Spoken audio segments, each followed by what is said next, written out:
గ్రాడ్యుయేట్లు కాలర్ ఎగరేసేలా తన ప్రవర్తన ఉంటుందన్నారు బీఆర్ఎస్ గ్రాడ్యుయేట్ ఎమ్మెల్సీ అభ్యర్థి రాకేష్ రెడ్డి.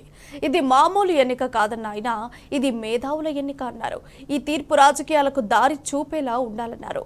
ప్రభుత్వాన్ని ప్రశ్నించేవాడు కావాలా లేక ప్రభుత్వానికి బానిసగా ఉండేవాడు కావాలో ఆలోచించుకోవాలని గ్రాడ్యుయేట్లకు సూచించారు.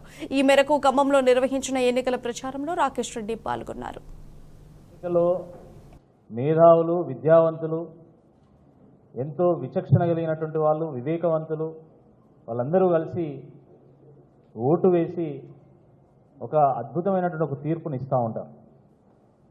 ఈ తీర్పు ఎప్పుడు కూడా సమాజానికి ఒక దిక్సూచిలా ఉంటుంది. గత పట్టభద్రుల నియోజకవర్గ ఎన్నికల ఫలితాలను చూసినట్టయితే మంచి విద్యావంతులను, మేధావులను, విజనరీస్ని, థింకర్స్ని, సమాజంలో సంక్షోభం ఏర్పడ్డప్పుడు ఆ సమాజానికి దారి చూపగలిగేటువంటి వాళ్ళను, ప్రజలకు ఆదర్శంగా నిలవగలిగేటువంటి వాళ్ళను ఇప్పుడు కూడా ఎన్నుకున్నారు.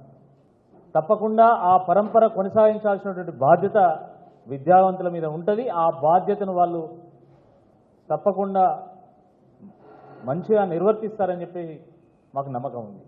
2 సార్లు కేసీఆర్ గారి ప్రభుత్వాన్ని చూసిన తర్వాత ఒకసారి వేరే వాళ్ళకు అవకాశం ఇద్దామని, మార్పు కోసం ప్రయత్నం చేద్దామని ప్రజలు కాంగ్రెస్ పార్టీకి ఈసారి అవకాశం ఇచ్చారు. 6 గ్యారంటీలు, 420 హామీలు ఇస్తే ప్రజలు కూడా వాటిని నమ్మి ఒకసారి వీళ్ళకి అవకాశం ఇద్దామని చెప్పేసి కాంగ్రెస్ ప్రభుత్వాన్ని తీసుకొచ్చుకున్నారు. అటువంటి ఈ కాంగ్రెస్ పార్టీ అభ్యర్థి ఒకవేళ రేపు ఓడిపోయినా కూడా కాంగ్రెస్ ప్రభుత్వానికి వచ్చేటువంటి ముఖ్యం లేదు. కానీ బీఆర్ఎస్ అభ్యర్థిగా నన్ను గెలిపిస్తే విద్యావంతుల పక్షాన, ప్రజల పక్షాన, నిరుద్యోగుల పక్షాన, తెలంగాణ సబ్బండ వర్గాల పక్షాన ఒకరిని ప్రశ్నించడానికి, పోరాటం చేయడానికి మండలికి పంపించినట్టయితే ప్రభుత్వాన్ని ప్రశ్నించేటోడుగా ఉన్నా లేదా ప్రభుత్వాన్ని ప్రశంసించేటోడుగా ఉన్నా ఈరోజు తీర్చుకోవాల్సినటువంటి అవసరం ఉంది. బీఆర్ఎస్కు ఉన్నటువంటి బలగం ఈరోజు రాష్ట్రంలో ఏ పార్టీ కూడా లేదు. తప్పకుండా కేసీఆర్ గారి ఆశీర్వాదంతో, ప్రజల ఆశీస్సులతోని, మా నాయకత్వం యొక్క చొరవతోని తప్పకుండా మేము ప్రతి ఓటర్ని కలుస్తాం. ప్రతి ఓటర్కి వాస్తవ విషయాన్ని చెప్తాము.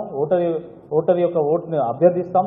తప్పకుండా మళ్ళీ 5వ సారి వరుసగా ఈ గులాబీ జెండాను ఈ గడ్డ మీద ఎగిరేస్తామని చెప్పి నేను తెలియజేస్తూ, మీ అందరి యొక్క ఆశీస్సులు ఉండాలి, మీ అందరూ కూడా బెస్ట్ విషెస్ ఉండాలి. తప్పకుండా నేను ఎన్నిక కాకముందు ఏ విధంగా నేను మీ అందరితో కలిసి ఉన్నానో, ప్రజలతో కలిసి ఉన్నానో ఆ రకంగానే నేను కలిసి ఉంటా. నేను కేవలం ప్రశ్నతో నేను ఆపలేదు. ఎప్పుడు కూడా పరిష్కారం చూపినా, ప్రజాసేవలో ఉన్నా అదే నేను కొనసాగిస్తా. ఎన్నిక అయిన తర్వాత కూడా గ్రాడ్యుయేట్స్ అందరూ కూడా గల్లా ఎగిరేసుకొని ఈయన మా ఎమ్మెల్సీ అని చెప్పుకునేలాగా వ్యవహరిస్తా తప్ప వాళ్ళ గౌరవం తగ్గించే విధంగా నేను వ్యవహరించరు, వాళ్ళ తలదించుకునే విధంగా నేను వ్యవహరించను.